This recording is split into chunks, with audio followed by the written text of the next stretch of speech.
Assalamualaikum warahmatullahi wabarakatuh. Alhamdulillah hamdan wa syukralillah. Salamun wa salatan ala Rasulillah wa ala alihi wa ashabihi wa man tabi'ah. Berjumpa kembali dengan Pusat Institut. Jadi pada sesi kali ini pembahasan kita mungkin agak sedikit lain. Jadi dalam video ini saya ingin mengomentari tentang penulis dan aktivitas menulis. Bagi Pusat Institut, sebenarnya topik tentang tulis menulis ini, tradisi ini juga menjadi bagian dari video-video yang akan kita tayangkan di channel ini. Artinya tradisi menulis ini juga sangat penting karena tulisan merupakan salah satu literatur yang dalam bentuk teks yang bisa dirujuk oleh siapapun. Jadi di dalam tulisan ini tergambar pemikiran seseorang ataupun kejadian tertentu yang kemudian direkam dalam kalimat-kalimat yang dibukukan ataupun dalam artikel-artikel di media-media lainnya seperti koran ataupun majalah. Jadi hari ini saya ingin mengomentari satu tulisan lama di salah satu media lokal di Aceh, yang waktu itu ditulis oleh salah seorang penulis di Aceh. Jadi ini sebenarnya kejadiannya sudah sangat lama, tahun 2013. Tulisan ini terbit di Harian Serambi Indonesia. Judulnya Aceh dalam Bidikan Misionaris. Dari segi judul ini sudah cukup menarik sebenarnya. Kemudian bisa dikatakan isi dari tulisan ini juga sangat menarik dan informatif. Jadi memberi banyak informasi kepada para pembaca. Dan juga karena topiknya tentang misionaris, yaitu yang menyikapi tentang aksi-aksi pemurtadan yang terjadi di Aceh. Ini juga bersifat dakwah sebenarnya tulisan ini. Tulisan ini ditulis oleh salah seorang penulis yang ada di Aceh, nama beliau Arya Sandra. Ini pada tahun 2013. Namun dalam beberapa bagian tulisan ini kita menemukan ada kesalahan dalam tanda petik. Mungkin tidak perlu tanda petik ya. Ada beberapa kesalahan fatal yang seharusnya ini tidak terjadi apabila penulisnya teliti dan juga tidak terburu-buru dalam membuat sebuah kesimpulan. Sebenarnya ini penting dipahami oleh semua penulis yang manapun, siapapun yang sudah terjun dalam dunia tulis menulis. Ini saya kira hal-hal seperti ini harus diperhatikan. Saya tidak mengomentari persoalan apakah tulisan ini akademis atau tidak, karena saya bukan akademikus. Tapi informasi yang diberikan dalam tulisan ini sebenarnya harus akurat, harus bisa diverifikasi. Jadi tidak bisa informasi yang tidak jelas kemudian dituliskan dan dibaca oleh orang lain. Ini sebenarnya menjadi masalah.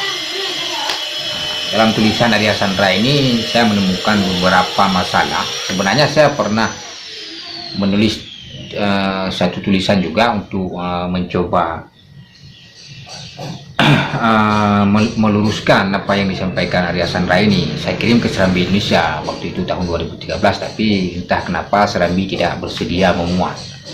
Ya buktinya tidak dimuat tulisannya kan. Jadi secara umum tulisan Arya Sandra ini berbicara tentang misi pemurtadan yang terjadi di Aceh pasca tsunami. Ini menarik sebenarnya.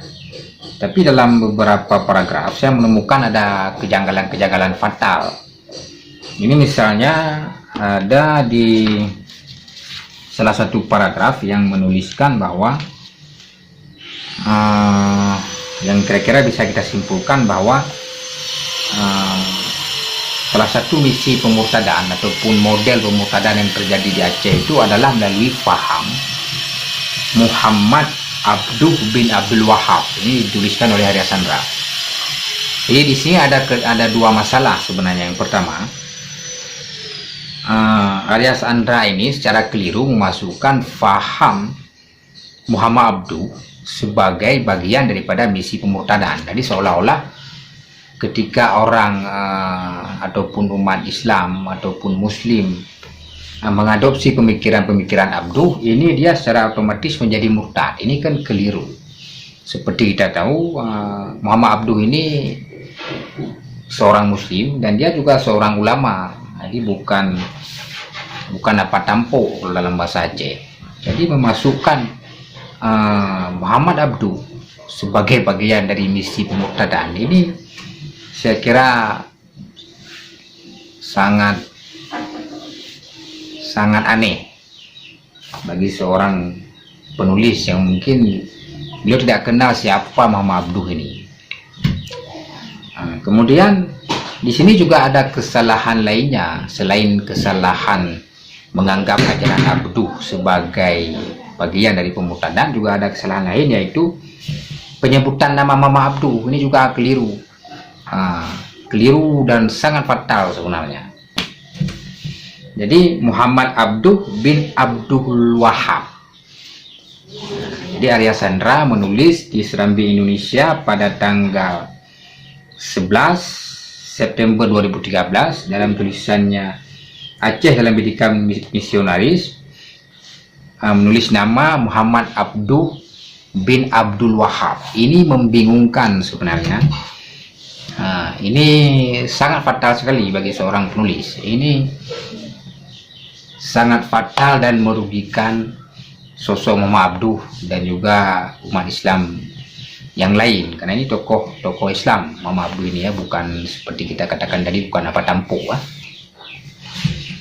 Jadi Muhammad Abduh bin Abdul Wahab ini kesannya kan Muhammad Abduh ini anaknya daripada Muhammad bin Abdul Wahab atau anaknya dari Abdul Wahab.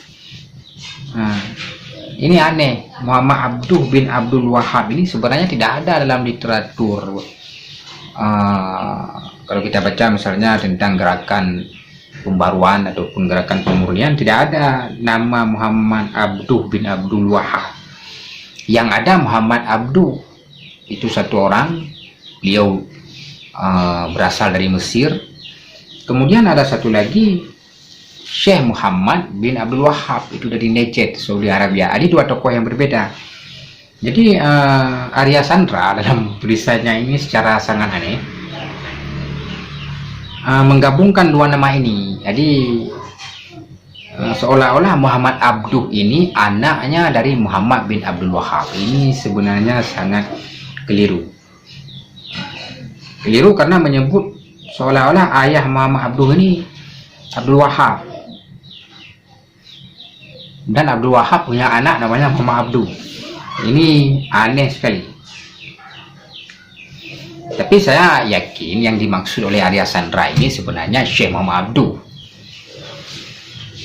Syekh Muhammad Abduh yang di Mesir, atau Syekh Muhammad bin Abdul Wahab yang di Saudi Arabia. Saya yakin dua sosok ini yang beliau maksudkan. Tapi yang pastinya yang mana, apakah Muhammad Abduh ataupun Muhammad bin Abdul Wahab? Karena di sini beliau menggabungkan Muhammad Abduh bin Abdul Wahab. Padahal kalau kita rujuk di buku-buku biografi misalnya biografi Muhammad Abduh, kita ingin lacak siapa ayahnya. Jadi dalam beberapa buku itu disebut bahwa ayah daripada Muhammad Abduh ini namanya Abduh Khairullah, Abduh Khairullah. Jadi bukan Abdul Wahab. Jadi bapak dari Muhammad Abduh bukan Abdul Wahab, tapi Abduh Khairullah. Itulah kira-kira kalau kita baca supaya mudah. Demikian pula dengan ini, dengan Syekh Muhammad Abdul Wahab. Syekh Muhammad bin Abdul Wahab, beliau tidak punya anak yang namanya Muhammad Abduh. Jadi tidak ada anak, tidak ada satupun anak daripada Syekh Muhammad bin Abdul Wahab yang di Saudi Arabia yang namanya Muhammad Abduh. Sama seperti tadi, ayah daripada Muhammad Abduh itu bukan Muhammad bin Abdul Wahab. Seperti kita baca di beberapa biografi misalnya, Di antara anak-anak daripada Syekh Muhammad Abdul Wahab itu adalah ada Hussein namanya, ada Ali, ada Abdullah, ada Ibrahim, tapi tidak ada nama Muhammad Abduh sebagai anaknya. Jadi kita bingung juga dari mana si penulis ini mendapatkan informasi bahwa Muhammad Abduh itu anaknya Muhammad bin Abdul Wahab ataupun anaknya Abdul Wahab. Ini saya kira sangat aneh. Dan ini bermasalah sebenarnya, karena ini bagi orang yang tidak tahu ini akan diimani seperti ini, bahwa seolah-olah ini adalah benar. Jadi kesimpulannya, ini banyak lagi sebenarnya yang bisa kita komentari dari tulisan ini, tapi cukup ini saja. Jadi dua yang kita komentari. Yang pertama, kekeliruan penulis yang menyebut bahwa pemikiran Muhammad Abduh ini adalah pemikiran yang murtad. Artinya dia juga berkembang di Aceh, yang oleh si penulis ini dimasukkan dalam kategori bagian daripada misi pemurtadan ataupun misi daripada para misionaris. Ini keliru. Kemudian yang kedua, nama tokoh ini juga keliru. Nama tokoh beliau sebut sebagai Muhammad Abduh bin Abdul Wahab. Ini juga keliru, karena Muhammad Abduh itu Muhammad Abduh, beliau di Mesir. Kemudian Muhammad bin Abdul Wahab itu sosok yang lain, yang beliau itu di Saudi Arabia. Jadi kesimpulannya begini, kesimpulannya penulis siapapun, apakah dia senior ataupun dia tidak senior, apakah dia penulis besar, terserah siapapun yang menulis. Sebenarnya hati-hati ini sangat perlu supaya tidak terjadi kesalahan-kesalahan yang fatal seperti ini. Padahal kalau sekarang menulis itu sebenarnya mudah sekali. Misalnya begini, kita tidak tahu persis siapa ini ayahnya Muhammad Abduh misalnya, dan kita malas membaca buku misalnya, kita bisa cari di Google sebenarnya.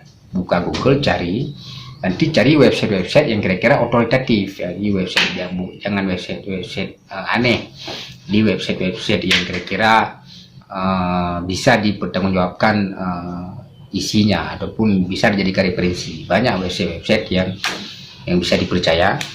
Itu bisa dicari siapa nama ayah Muhammad Abduh, atau mau mencari siapa nama anak Muhammad Abdul Wahab, bisa dicari. Karena sekarang, karena Google ini seperti tabung, dia ini sudah masuk semua informasi-informasi yang ada di buku-buku. Ini bagi yang malas membaca di sumber-sumber yang asli.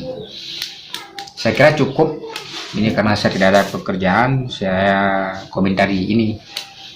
Mungkin agak terlambat komentarnya, 2013 ini 2020. Tapi sebenarnya saya sudah pernah kirim tulisan waktu itu untuk menyikapi ini, tapi tidak dimuat. Saya kira cukup demikian untuk sesi kali ini. Saya akhiri. Assalamualaikum warahmatullahi wabarakatuh.